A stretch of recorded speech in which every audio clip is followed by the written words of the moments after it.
আসসালামু আলাইকুম ওরহমতুল্লাহি ওবারাকাতুহু।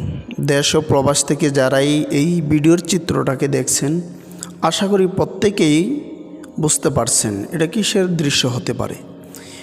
এই দৃশ্যটা আমার আপনার প্রত্যেকের জন্যই হবে, কিন্তু কারোর জন্য বেশি, কারোর জন্য কম। আমরা সকলে অবগত রয়েছি, কুমিল্লা দাউদকান্দি গৌরীপুরের পাশে একটি প্রতিষ্ঠান রয়েছে, জামিয়া ইসলামিয়া মদিনাতুল উলুম লক্ষ্মীপুর মাদ্রাসা। এই মাদ্রাসাটাকে বিগত দিনগুলোতে পরিচালনা এবং মোহতামিমের দায়িত্ব পালন করেছিলেন, যিনার নামের শেষে হাফিজাউল্লাহ ব্যবহার করা হতো। আজ তিনার নামের শেষে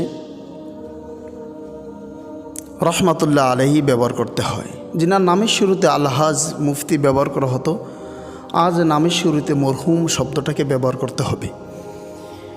যেমন